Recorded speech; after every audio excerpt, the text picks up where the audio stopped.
Okay, let's talk a little bit about the switch end. And as always, we start with the real thing.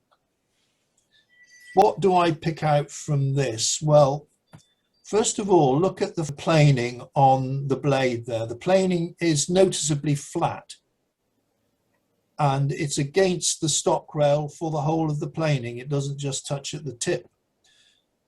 And that's something I pick up. It's not just you, Les, that has the OCD. When a blade is open, the narrowest point is at the start of the planing there, and it actually flares away from the stock rail as you get towards the tip. Some companies joggled and some didn't.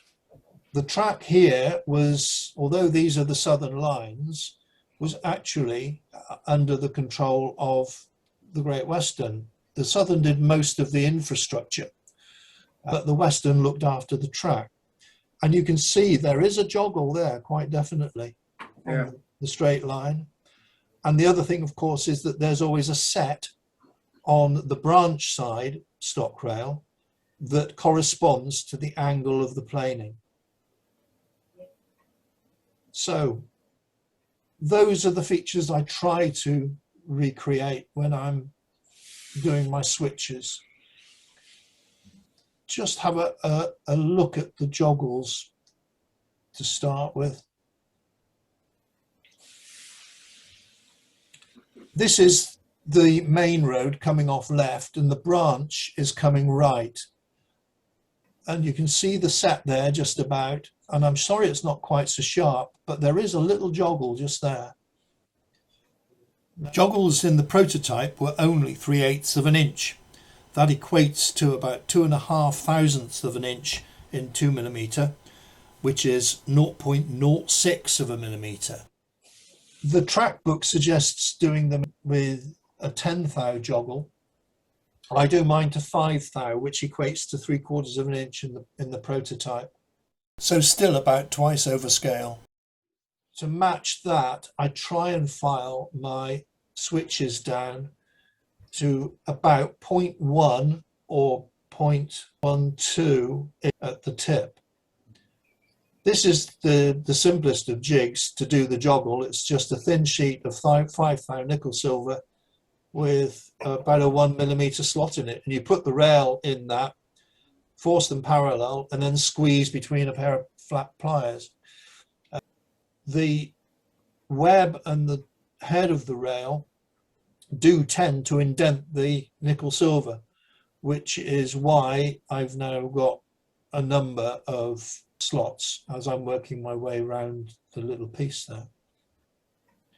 I talked about the Easitrac jig to file it, and this works very well and gives you a lovely flat filing, planing.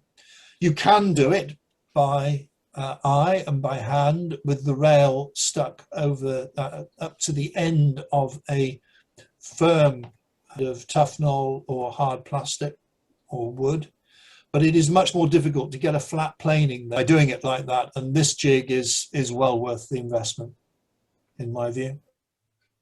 You can make it yourself if you just work out the trigonometry. One thing that can be a problem is that you need to get the top plate parallel with the base plate. Because the rail is proud of the surface on either side, it is possible to get it clamped hard down on one side and have it angled up at the other. And the angle of the brass plate here determines the angle of the wet and dry that you're actually planing the end of the rail with. So that if this plate is angled, then you'll end up with the tip fatter at the bottom or top than it is at the top or bottom. So I do take a bit of care to try and make sure that that is all square. This is a bit more end on. I was quite pleased with this. Fairly nice seating of the switch against the stock. You see the flare is just coming out there. We're a bit too far away to see the joggle really.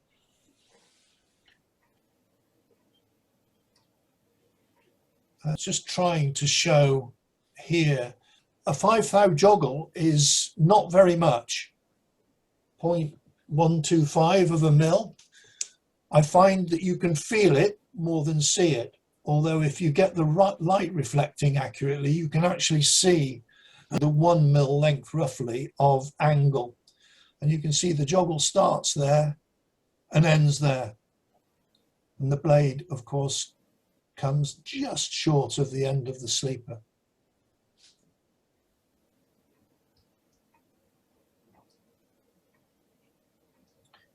One other little feature of the switch, which is going ahead of myself a little bit, comes in with the tie bar and the detectors and stretcher bars and all that kind of thing. My tie bars now are very much as Jerry described in the last Zoom. I have a pin that comes up through. I use a tough null rather than a sleeper. Both work very well. And I used to bend it forwards to get a decent length of solder join on the switch rail. And I still do where I don't need to put a detector. Just that through circumstance, I found that if I actually put it out the back end, I can then bend it down and part file and part squeeze it between pliers. And then you've got a representation of the extension pieces, which are bolted to the back end of the switchblade. And these would then give attachment to the rods, which would drive the detector box or the signals at the side here. And of course, if you're being really pedantic, one will be slightly longer than the other, otherwise the bars would get in each other's way. Going back to soldering up this here, I find that I need to get the stock rail properly the switch rail properly seated against the stock rail before I solder the bent wire onto it, whether it's going backwards or forwards. And I do that with little clips. But of course, if you've got it there and you're using solder paste or a liquid flux, then there's a great risk that the solder just floods everywhere and gums the whole thing up. What I use for that is this stuff, T-Lux, which is, I find it's very much like Fluxite, but just seems to perform a bit better. And with a very sharp cocktail stick, a smidgen of that on the end, with this in place and wiped carefully along the gap there, and a 1 millimeter solder bit and 1.6 mil solder ball is enough to get a good join there.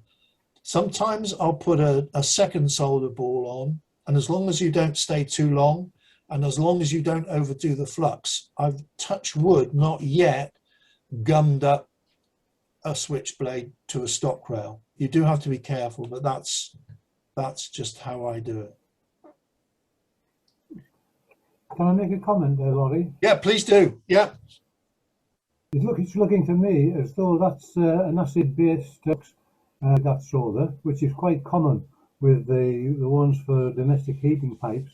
You notice the warning on the thing about flushing the piping with hot water to get rid of the flux. Yeah. How are you flushing your points with hot water? Because if you don't get it off, you're going to get corrosion problems in time. I've had it with that sort of thing. I've had a hole go right through the copper water heating pipe.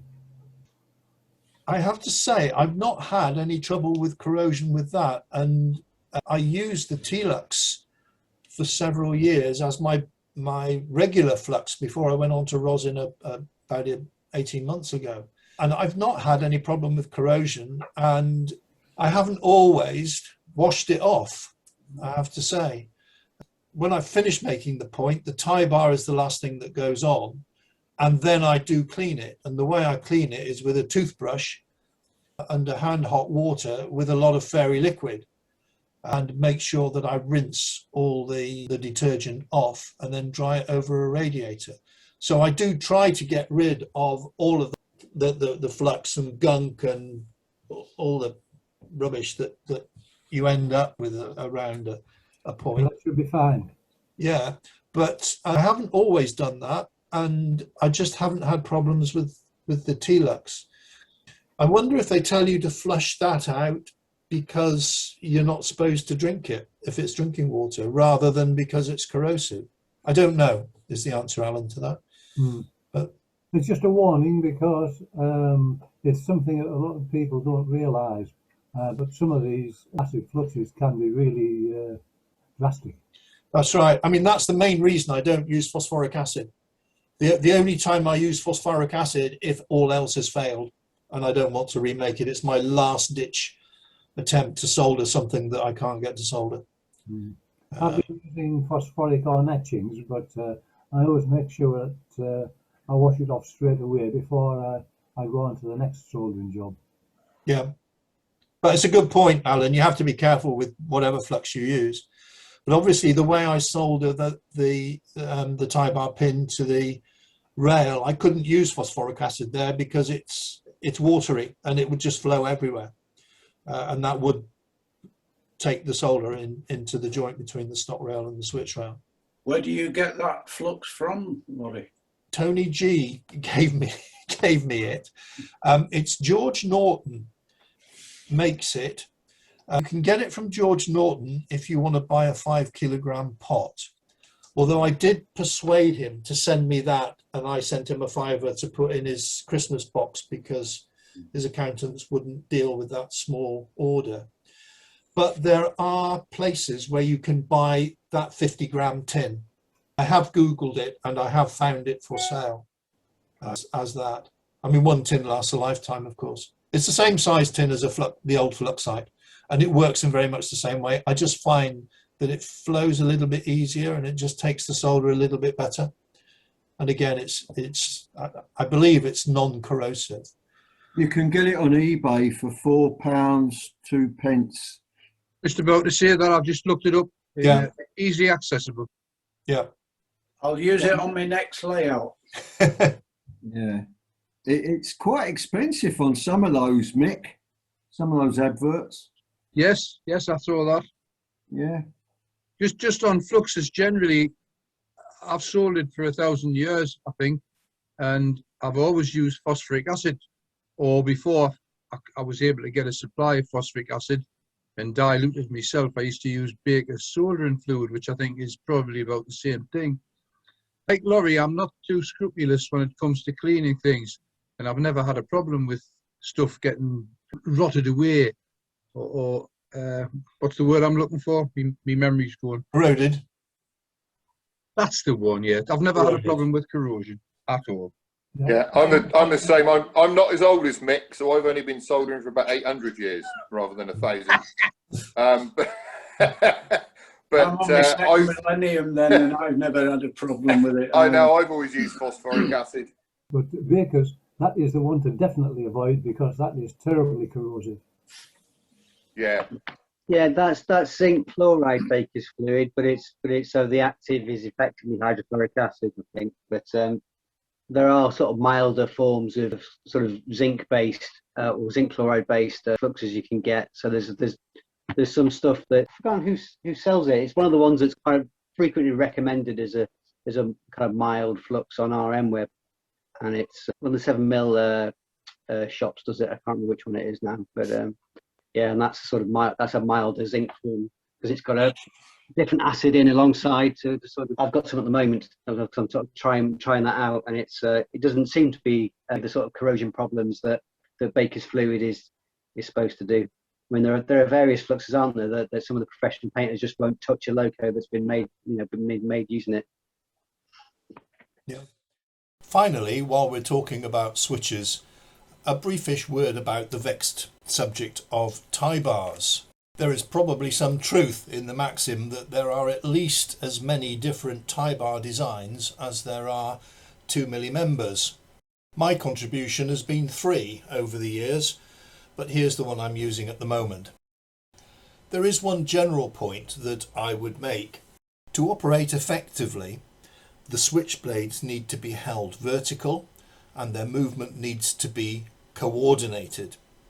and there is a chain of mechanical linkages that will extend from the switch blades to whatever drives them, whether that be a solenoid, a servo, or a lever driven by a finger.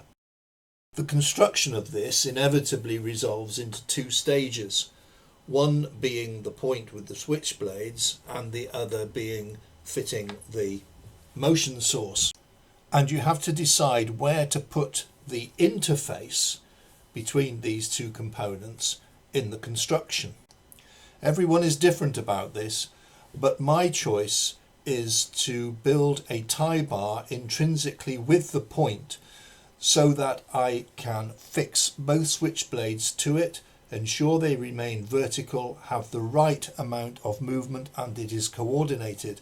And then all that remains when fixing the drive mechanism and the linkages from it is to ensure that that gives the right throw. For what it's worth, here's mine.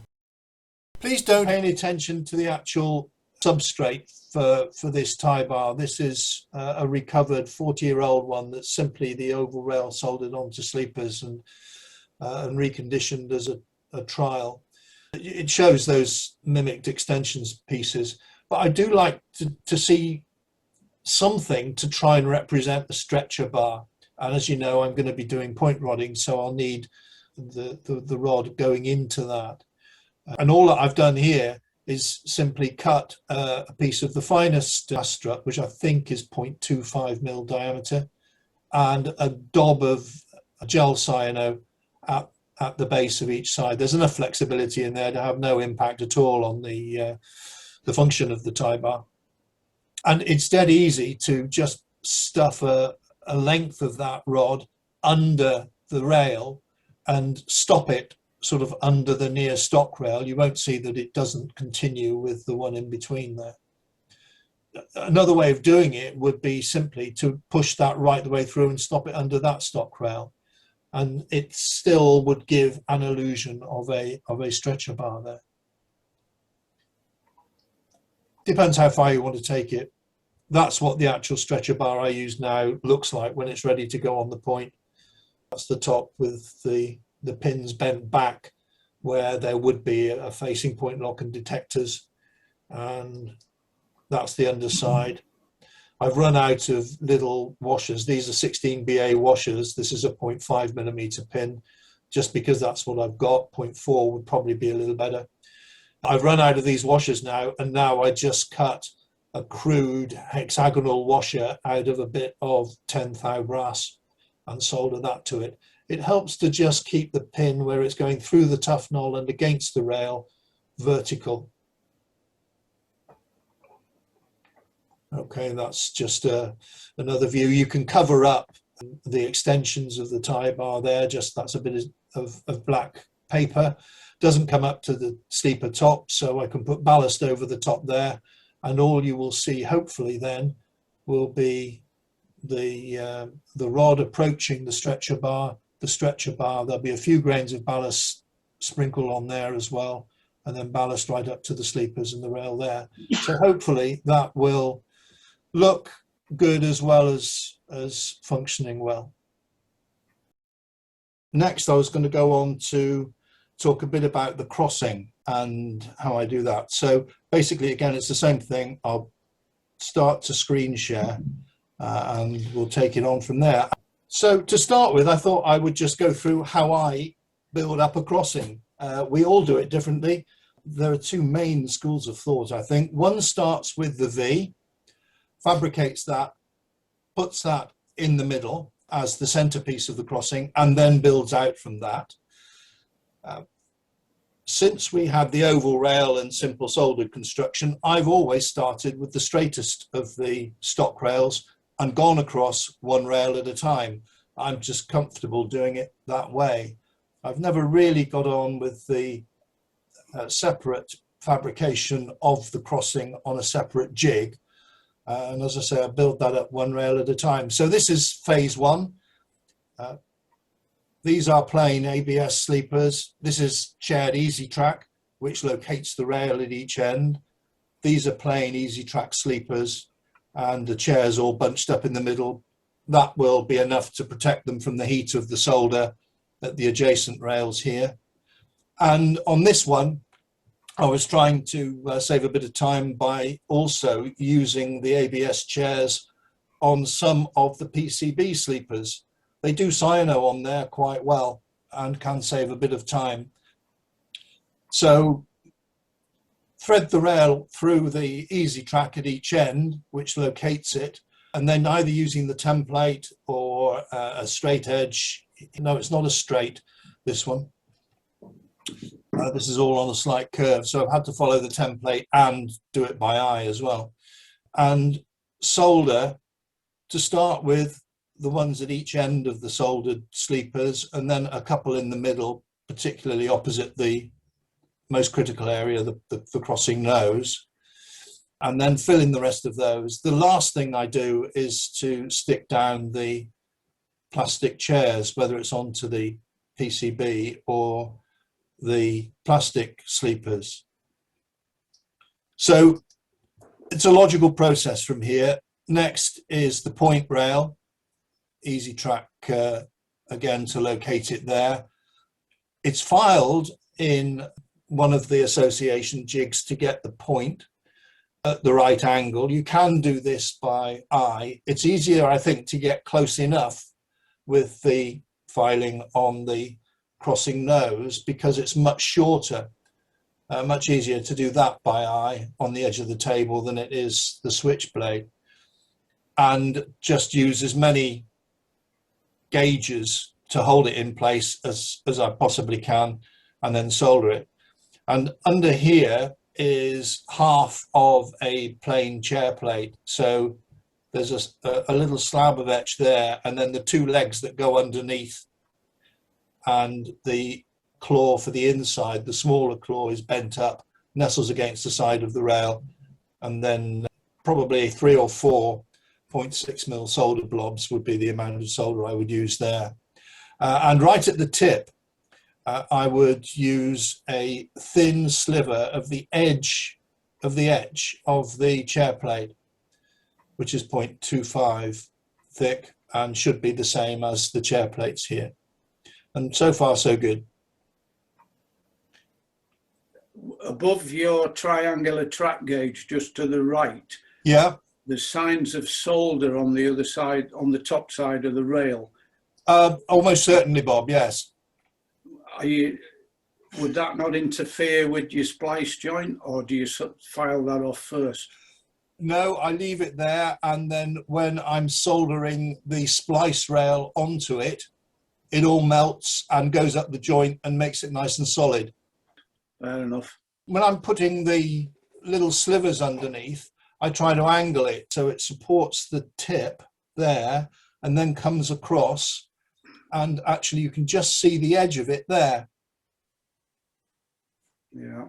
Yeah, where it's poking out from beneath the side of the point rail, where the filed tip of the splice rail will rest. So that will also support the tip of the splice rail and maintain the right height there. Right. Incidentally, is this construction being done on a separate board to your main layout board? Yeah, I've always done that, Bob. Yeah, I'd break easier my to back. handle. Yeah, I'd break my back if I was doing it on the main board. And also the great benefit is that you can pick it up every 5 seconds, sight along it, and check that it's all level and aligned. Yeah. So that's the start of the crossing. That's the jig you could use to file the chamfer on the point and the slice rails. The standard association jig. I've actually made a filing jig of my own that will do a wider range of angles than that, but that would work absolutely fine. I don't use this bit, although if I were building up the crossing separately, I think it works fine. I just prefer to do it one rail at a time.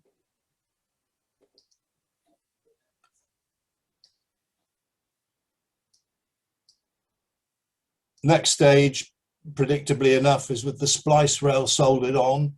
And I try and nestle it up hard against the point rail, obviously, Like I say, when you've got the iron on that, any solder that might be stopping it seating down melts, and it seats down on the little sliver of scrap etch. And there's another little sliver under that one as well to try and keep it level. And then again, half a chair with the remaining bits of leg stuck underneath, just to give that a bit of a rise and to give the shape of the chair there. I do also just put a bit of flux along the top, and 1 or 2 solder balls there, and let the solder filter down between the 2 rails where they join to make it solid, and then clean it up with files. Where do you buy your solder balls from, Laurie? I just Googled them online. It was the only source I could find from the UK, and he only had one size. So I guess he'd acquired them from somewhere and then was reselling. But more recently, I've had a look, and they all come from China with funny names of sellers. But I've still got quite a few left, so I've not needed to buy any more myself. But there's no particular supplier I can recommend there, I'm afraid. I've just got one size, 0.6 millimeter. With these chair plates, which of course have got quite a void between the rail and the sleeper, where the claws of the chair have been folded up. I kick off on one side with 3 of them, and then we'll add 1 or 2 more on the other side, and when the claws are bent in, to try to give a more secure bond. And that will all get sucked into the joint and leave quite a nice chair when I get it done right, without leaving blobs of solder and a lot of mess. Right, thanks, Laurie. Yeah, so that's the next rail on. Another thing I do, which not everybody does, is to build the wing rail, the closure rail, and the switch rail all as a single rail. I find that makes it very much easier to get the alignment and the smooth curve between the 3 components. It does introduce one issue, though, which can be a bit of a fiddle factor. Obviously, the major bit of work on it is to file down the planing section at the switch, which here is quite long for this. This is an E switch, so it's pretty long. It's from there to there. And then at the other end, you have to get the angle of the knuckle, which I simply bend with pliers until it matches the template. But you need to get that within 0.5 mil or so, I would say. There is scope for adjusting it once it's been soldered on, as long as you haven't actually soldered up this joint here where the knuckle actually rests. You can get a fine nose plier in there, one side or other of the bend, and then just tweak it to sort of move the bend along the width of the plier blade, and that happens quite often. And then I leave the wing rail straight, and the same principles again. Anchor periodically with the chairs, the soldered chairs. Obviously thread the ABS chairs on first. This is after the rail has been completely fixed on, so you can't see the bunched up plastic chairs. They've all been put over their sleepers. And because it's such a long switch, I've got the luxury of 3 soldered joints at the start of it. But that gets rid of any electrical bonding between the stop rail and the switch rail, and the stop rail and the closure rail. That's where my joints are going to be, my insulation joints. That's not prototypical, of course, because the closure rails would actually end close to the crossing up here somewhere. In fact, I guess it's probably there because that's where the sleepers are closer. All right. Yeah.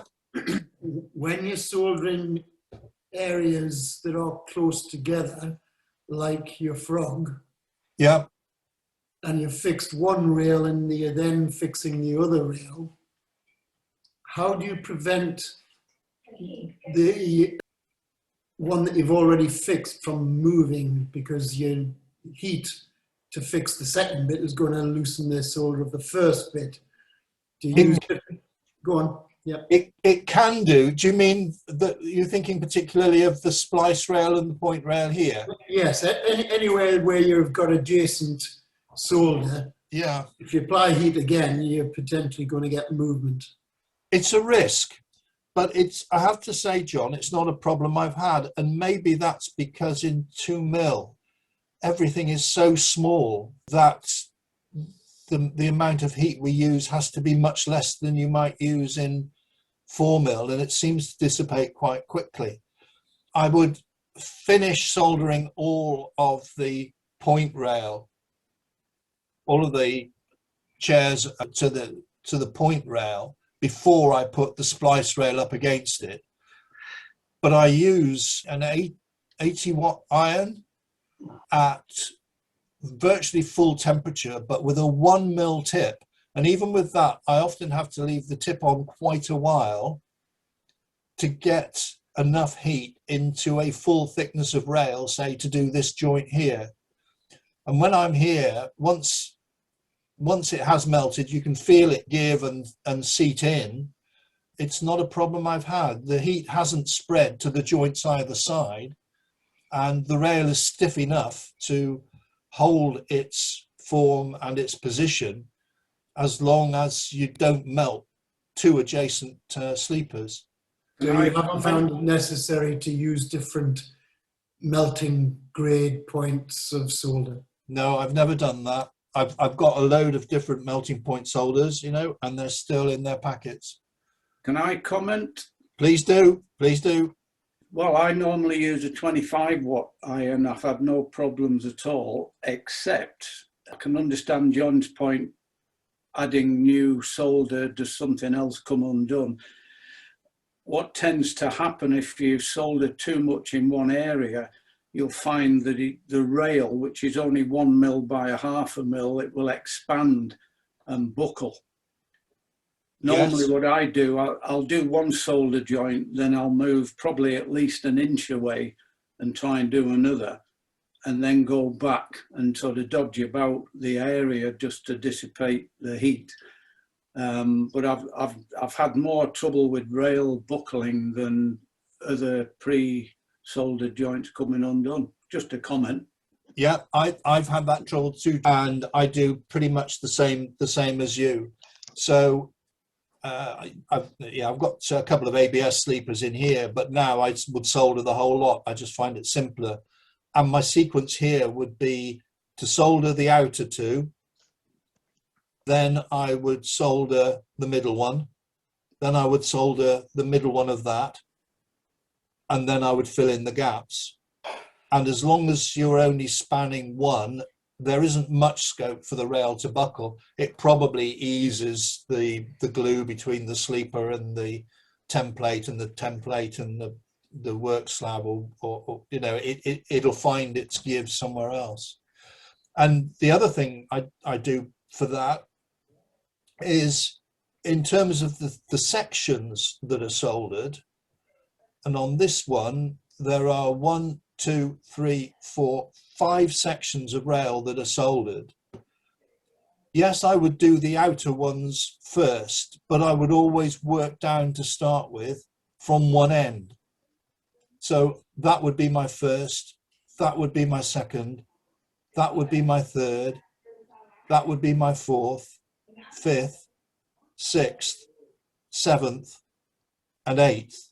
And that way, I find it easier to follow the smooth curve without having a fraction of error in the length of the rail that you need to get the right curve, or straight if it's a straight. I don't know if I made myself clear there. Yeah. I find that if I were to say solder there and there and leave this lot in the middle, then yes, sometimes the heat can make it buckle and bow out, and then you lose your registration with the template, or if you're doing it by eye, with the alignment by eye. And when it's cooled down, you may have still a bow on the outside or it may stretch across the cord between the two ends. Less of a problem if it's straight, but yeah, that is a problem that you just have to be aware of, and usually involves a degree of fiddle factor along the way, I find. Okay, my next rail would be the other stock rail. And I do it in that order because you've got a clear space between the switch closure wing on one side and the stock rail on the other. So at least for one rail, you've got no impediment to whichever form of gauge you want to use. And I have a large number of gauges, and on a long point like this, I use them all, because the more gauges you can put in, the more accurately you get the bend of the rail, and the less of a problem it is ending up with the factor we've just been talking about of not quite getting the right length of rail between the extreme points that are fixed by solder. Nothing very special about this, it's just done in exactly the same way. So I start at this end with the outside sleepers that are soldered, then fill in the gaps again, starting at this end, and so on. People might notice the different colours of the button gauges, Laurie. Yeah, aluminium these, brass those. I've not had a problem with the brass ones soldering up. I think they just hold so much heat that it's happened a couple of times to me. So. Oh, right, okay. Yeah. More aluminium ones. The other thing is they're probably so grubby with grease and oil and God knows what else that that's probably an impediment too. The last of the main rails to go in is the second switch closure wing rail. The same procedure as its opposite number, doing all the soldered sleepers first, starting at one end, and then finally butanone to the ABS sleepers and chairs. Except that, of course, the presence of the first switch closure wing rail blocks the use of the button gauges. When I get down to the switch, then I really pack the gauges in. One point to watch is that you've got a full gauge width between one switch rail and the opposite stock rail. It's easy if you've just a little bit out with the thickness of the filing there and you're being a little bit tight to gauge or to the template. It's possible there to just get a little bit too tight and a bit nipped there. But otherwise, not much else to add from that view. Setting the crossings is one of the areas that I've fiddle-faddle around with for a long time, and it's still an area where I'm not slick. I don't have a picture of me doing it on a straightforward point, but I did take this picture when I was doing a slip adjacent to another diamond here. This is part of the pen mill track. And just to show the sort of variations of things that I've got, this is a bit of stainless steel that I happened to find in my bits box that was exactly 1/2 mil thick. So I've filed a straight edge on that. This is from a sheet of aluminium that also is 0.5 mil wide that Chris Bentley found, and he cut a number of strips off with that. And I found that very useful because if you fold it over, it will self-grip the rail. I don't know if you find this, but when you're trying to manipulate a rail and you've got to hold both ends when you're starting to solder it down, you need to get the gaps right at each end. You get one end set, you put a gauge against it, and then you're fiddling around with the other gauge and all the 0.5 mil strips fall out. But if you just bend it over like that, it grips it like a hair grip and it moves with the rail. And that saves me a lot of fannying around. 2 more strips here to try and hold the wings at the V crossing here. And that holds the gauge in the middle. So again, it's a fiddle, and you find your own arrangement of gauges and strips to hold it. This would be the main way I would do it for a V. I do have a picture of a V. I forgot this, sorry. So a roller gauge, as close to the knuckle as it will go, will hold the check gauge correct, because it holds the stock rail, the wing rail, and the check rail all in the right gauge. So the roller gauge at one end, use the 0.5mm strip at the other end. It's already soldered down this end. This would be the last bit of the rails I would do. Actually, this is a check gauge. This is a check rail I'm soldering, isn't it? Sorry, not the wing rail. So the roller gauge would hold this end of the check rail to the right check gauge opposite the crossing, which is the most critical part, close to the knuckle. The 0.5mm strip will hold the other end of the check rail the right distance from the stock rail. I put an oblique push with the screwdriver to both push it down and against the strip and the stock rail, and then solder the inside of the chair there. And then once I've done that, I would check that the check gauge is right at this end as well with the roller gauge, and if necessary, just ease that in or out a fraction. When setting the wing rail, I would use the roller gauge as well in the same way. I do exactly the same thing, only obviously you're soldering the other side. So roller gauge against the point of the crossing, and use the 0.5mm strip to hold the other end of the wing rail parallel. I don't know how other people get around that sort of problem, but that's what I does. Okay, the alignment is all done by eye. Lots and lots of views along it. Every few seconds I'm picking it up and checking the alignment.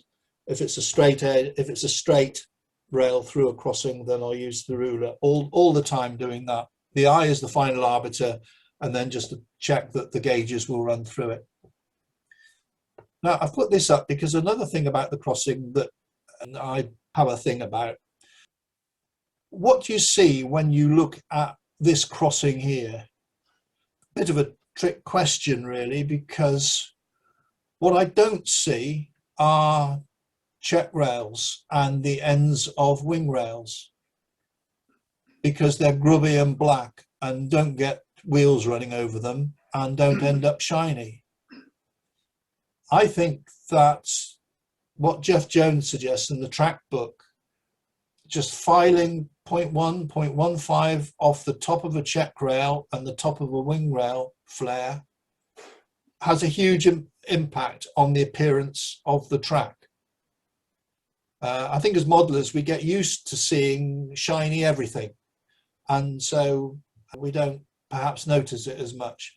But when you see a picture like that, particularly when the light is on it, I don't know, it just has a grace and a simplicity and a lack of clutter, even for a fairly complex piece of point work, which is often not represented in the model. Here it is again, and there's a more distant view. You get sort of an impression of check rails and that, but they just don't show up so much. And over here, here's a trap point, and look at the chamfer of the polishing as the stock rail of the trap runs away. Something that I do try to recreate. This is taken from the track book, and is the rather complicated filing gauge that Jeff describes. I made my own very much more simply with just a single insert between the sides of the hinge to hold the rail.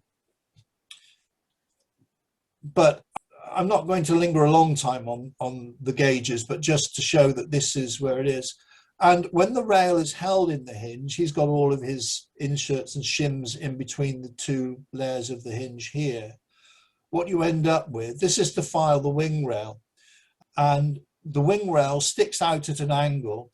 The main part of the wing rail would be tucked in perhaps 0.2, 0.3 inside the edge of the filing guide here, which is the cut edge of this leaf of the hinge. But what it does is it gives you that nice chamfer on the shiny running surface. That's it before the top's been closed down.